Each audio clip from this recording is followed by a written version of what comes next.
اعوذ باللہ من الشیطان الرجیم بسم اللہ الرحمن الرحیم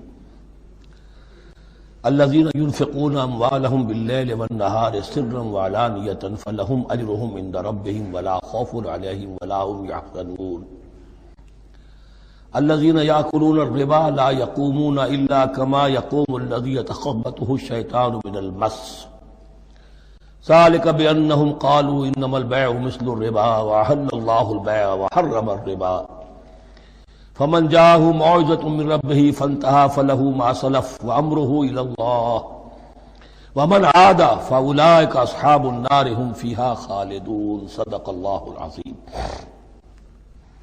رب اشرح لي صدري ويسر لي أمري واحلل عقدة من لساني يفقهوا قولي۔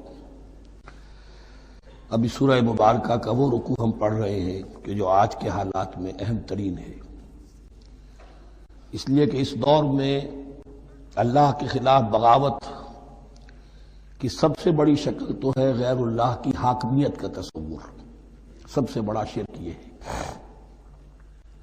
نفسیاتی اعتبار سے سب سے بڑا شرک مادے پر توکل، بتوں سے تجھ کو امید خدا سے نومیدی، مجھے بتا تو صحیح اور کافری کیا ہے۔ لیکن یہ نفسیاتی اور داخلی بات ہے۔ خارجی اور واقعاتی دنیا میں سب سے بڑا شرک اس وقت وہ غیر اللہ کی حاکمیت، جو اب عوامی شکل اختیار کر گئی، عوامی حاکمیت۔ اور اس کے بعد اس وقت کے گناہوں میں، بدعملی میں سب سے بڑا فساد جو ہے وہ سود کی بنیاد پر ہے۔ سب سے بڑا فتنہ، سب سے بڑا فساد دنیا میں، جو اس وقت سب سے بڑی شیطنت ہے، جو یہودیوں کے ذریعے سے پورے گلوب کو اپنی گرفت میں لینے کے لیے بےتاب ہے، وہ یہی ہے جو سود کا ہتھ کنڈا ہے، اس کی حرمت۔ یہاں ایک سوال میرے ذہن میں کبھی کبھی پیدا ہوتا تھا کہ یہ جو پہلی آیت ہے، اس کا تعلق تو انفاق فی سبیل اللہ کے ساتھ ہے، اسے پچھلے رکوع کے ساتھ شامل ہونا چاہیے تھا، لیکن بعد میں یہ حقیقت مجھ پر منکشف ہوئی کہ بڑی حکمت کے ساتھ اس آیت کو اس رکوع کے ساتھ شامل کیا گیا ہے۔ وہ حکمت میں بعد میں بیان کروں گا۔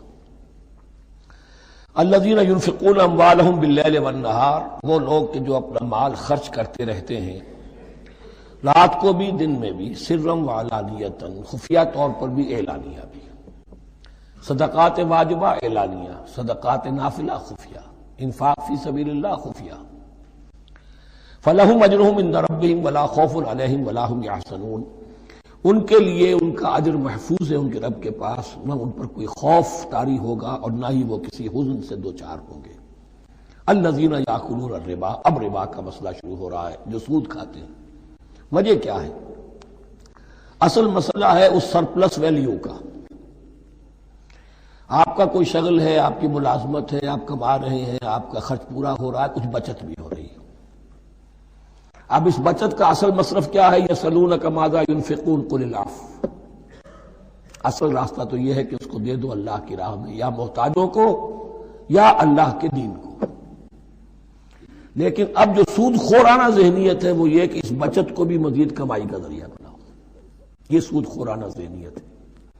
لہذا اصل میں سود خوری انفاق کا کی ضد ہے، اور یہ عقدہ مجھ پر کھلا جبکہ القرآن یفسر بعضہ بعضا، اس اصول کے تحت جب سورہ روم کی آیات کا میں نے مطالعہ کیا، وہاں یہی شکل آپ کو نظر آئے گی کہ ان دونوں کو مقابلے میں لایا گیا ہے، اللہ کی رضا جوئی کے لیے انفاق اور ربا، سود پر رقم دینا۔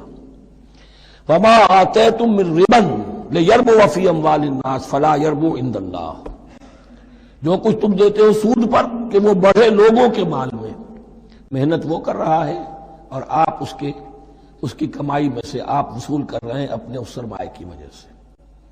تو یہ گویا کہ آپ کا مال اس کے مال میں اس کی محنت سے بڑھ رہا ہے۔ الذی ما آتیتم من ربا لیربو فی اموال الناس فلا یربو عند اللہ، اللہ کے ہاں بڑھوتری نہیں ہوتی۔ وما آتیتم من زکاۃ تریدون وجہ اللہ فَأُولَٰئِكَ هُمُ الْمُضْعِفُونَ، اور وہ جو تم زکوٰۃ اور صدقات میں دے دیتے ہو اللہ کی رضا جوئی کے لیے، تو وہ ہیں جو دوہرے چوہرے کر رہے ہیں، ان کا مال بڑھ رہا ہے، اس کی بڑھوتری ہو رہی ہے۔ تو انفاق فی سبیل اللہ، صدقات، زکوٰۃ، اس کے بالمقابل، اس کے برعکس ہے، اپنی اس بچت کے مال کو اور آپ کو معلوم ہے آج کی بینکنگ سسٹم کا سب سے زیادہ زور بچت کی اسکیم، اور یہ سب کا سب جو ہے در حقیقت saving bank, saving account, save کرو، لیکن سیو کرو مزید کمانے کے لیے۔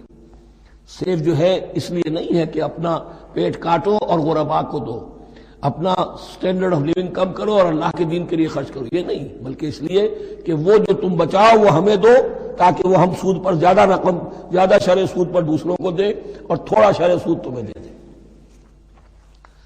اب اس کے برعکس سے الذین یاکلون الربا، جو لوگ سود کھاتے ہیں، لا یقومون الا کما یقوم الذی یتخبطہ الشیطان من المس، وہ نہیں کھڑے ہوتے مگر ان کی طرح سے کہ جن کو شیطان نے مخبوط الحواس بنا دیا ہو چھو کر۔ یہاں عام طور پر یہ سمجھا گیا کہ یہ قیامت کے دن کا نقشہ ہے، یہ قیامت کے دن کا نقشہ تو ہوگا ہی، اس دنیا میں بھی سود خوروں کا حال یہی ہے۔ اور اگر ان کا نقشہ دیکھنا ہو تو کسی سٹاک ایکسچینج کو جا کے دیکھ لیجئے، معلوم ہوگا دیوانے ہیں، پاگل ہیں، چیخ رہے ہیں، دوڑ رہے ہیں، بھاگ رہے ہیں، وہ انسان نہیں نظر آتے اس وقت جو بھی کچھ ہو رہا ہوتا سٹاک ایکسچینج کے اندر۔ مخبوط الحواس انسان جو ہے وہ ہو جاتا ہے یہ سود خوری کی وجہ سے۔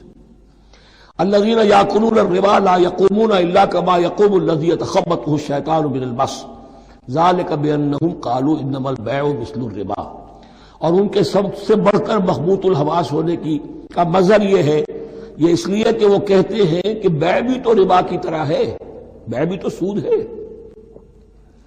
میں نے 100 روپے کا مال خریدا 110 میں بیچ دیا، 10 بچ گئے، یہ ربا ہے، ربا جائز ہے۔ 100 روپے کسی کو دیے اور 110 لیے، یہ سود ہو گیا۔ بھائی کیوں ہو گیا؟ 100 روپے کی شے دے دی، یہ 100 روپیہ دے دیا، کیا فرق پڑا؟ 10 لاکھ کا مکان بنایا، 4000 کے قرضے کے ماہانہ کرائے پر دے دیا، جائز ہو گیا۔ 10 لاکھ کسی کو دیا اور اس سے 4000 روپیہ مہینہ دینا شروع کیا، یہ سود ہو گیا، حرام ہو گیا۔ عقلی طور پر یہ باتیں ہیں کہ جو سود کے حامیوں کی طرف سے کہی جاتی ہیں۔ انما البیع مثل الربا، بیع میں بھی جو نفع ہوتا ہے، ربح اور ربا یہ میں اس وقت بیان کر چکا ہوں سورہ بقرہ کے دوسرے رکوع کے ضمن میں۔ تو یہ جان لیجئے کہ اس ظاہری سی مناسبت کی وجہ سے ان کا مخبوط الحواس لوگ جو ہیں وہ اس دونوں کے اندر کوئی فرق محسوس نہیں کرتے۔ یہاں اللہ تعالیٰ نے ان کے قول کا عقلی جواب نہیں دیا، بلکہ جواب کیا دیا؟ احل اللہ البیع وحرم الربا، اللہ نے بیع کو حلال قرار دیا ہے اور ربا کو حرام قرار دیا ہے۔ اب تم بات یہ کرو، اللہ کو مانتے ہو یا نہیں؟ رسول کو مانتے ہو یا نہیں؟ قرآن کو مانتے ہو کہ نہیں؟ یا اپنی عقل کو مانتے ہو؟ اگر تم مسلمان ہو، اگر تم مومن ہو تو اللہ کا حکم جو وہ فرمائے، نہ صرف اللہ کا، جو رسول کا ہے، ما آتاکم الرسول فخذوہ وما نہاکم عنہ فانتہوا، جو کچھ رسول تمہیں دے لے لو اور جس چیز سے روک دے رک جاؤ۔ یہ تو شریعت کا معاملہ ہے۔ ویسے اس میں جو فرق واقع ہوتا ہے وہ یہ ہے کہ ایک ہے فلوئڈ منی، فلوئڈ کیپٹل، ایک ہے فکسڈ کیپٹل۔ مکان 10 لاکھ کا ہے لیکن مکان سے جو شخص رہ رہا فائدہ کیا اٹھائے گا؟ 1 مہینے رہے گا نا، بس اس کا بدل آپ نے لے لیا۔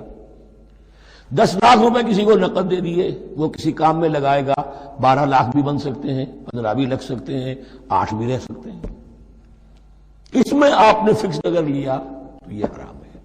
ان دونوں میں اگرچہ عام طور پہ کہا جائے گا یہ بھی کیپٹل ہے وہ بھی کیپٹل ہے، مکان بھی تو سرمایہ کی ایک شکل ہے، لیکن یہ فکس کیپٹل ہے، اس کی شکل بدل نہیں رہی ہے۔ اس مکان میں تو ایک شخص رہ جائے گا، سکنا ہوگا، اس کی رہائش ہے، یا آپ کہیں گے اس کی ویئر اینڈ ٹیئر ہے تو اس کا آپ نے بدل لے لیا، بس ختم۔ لیکن وہ جائے گا، وہ مکان آپ کے لیے رہ جائے گا۔ لیکن یہ کہ 10 لاکھ جس کو دیا نقد، وہ کاروبار کرے گا، کچھ اور کہیں لگائے گا، اس کے اندر اضافہ بھی ہو سکتا ہے، کمی بھی ہو سکتی ہے، اس میں پھر فکسڈ پروفٹ لینا یہ ہے حرام، اور ان دونوں میں کوئی مناسبت نہیں۔ لیکن اللہ تعالیٰ نے یہ جواب نہیں دیا، جواب دیا احل اللہ البیع وحرم الربا فمن جاءہ موعظۃ من ربہ فانتہی فلہ ما سلف، تو جس شخص کے پاس اس کے رب کی طرف سے یہ نصیحت پہنچ گئی اور وہ باز آ گیا، رک گیا، فلہ ما سلف، تو جو کچھ پہلے وہ لے چکا ہے وہ اس کا ہے، وہ اس سے واپس نہیں لیا جائے گا، حساب کتاب نہیں کیا جائے گا کہ تم اتنا سود کھا چکے ہو واپس کرو۔ لیکن اس کا یہ مطلب بھی نہیں کہ اس کا کوئی گناہ ان پر نہیں ہوگا. وَأَمْرُهُ إِلَى اللَّهِ، اللہ کے حوالے رہے گا، معلق رہے گا. اللہ چاہے گا تو معاف بھی کر دے گا، اور اللہ چاہے گا تو پچھلے سود کے اوپر بھی اس کی سرزنش ہوگی. امرہ الی اللہ. ومن عاد، لیکن اس نصیحت کے آنے کے بعد بھی جس نے دوبارہ یہ حرکت کی، فاولئک اصحاب النار هم فیہا خالدون، تو یہ جہنمی ہے اور اس میں ہمیشہ ہمیشہ رہیں گے. یمحق اللہ الربا ویربی الصدقات، اللہ تعالیٰ ربا کو مٹاتا ہے، دباتا ہے. اور ہمارے زمانے میں شیخ محمود احمد مرحوم نے ایک کتاب لکھی ہے مین اینڈ منی، اس میں ثابت کیا ہے جہاں جو یہ سود کا معاملہ چلتا ہے، تین چیزیں ساتھ ساتھ بڑھتی چلی جاتی ہیں. جتنا سود بڑھے گا ان امپلائمنٹ بڑھے گی، انفلیشن بڑھے گی. نتیجے میں انٹرسٹ ریٹ بڑھے گا، جیسے انٹرسٹ ریٹ بڑھے گا ان امپلائمنٹ مزید ہوگی، انفلیشن زیادہ ہوگی. اس سے وشس سرکل، اور اسی کے نتیجے میں تباہی ہو جاتی ہے. چھپی رہتی ہے وہ تباہی. وہ تو ایک ہی وقت میں بینک کرپٹ ہوگا کوئی بینک، بڑے بڑے بینک جو ہیں دیوالے نکلیں گے. ابھی جو کوریا کا حشر ہو رہا ہے اور جو اس سے پہلے روس کا ہو چکا ہے، یہ سارا جو ہے یہ یوں سمجھیے شیش محل کی طرح ہے. اس میں تو ایک پتھر پڑے گا تو ٹکڑے ہو جائیں گے.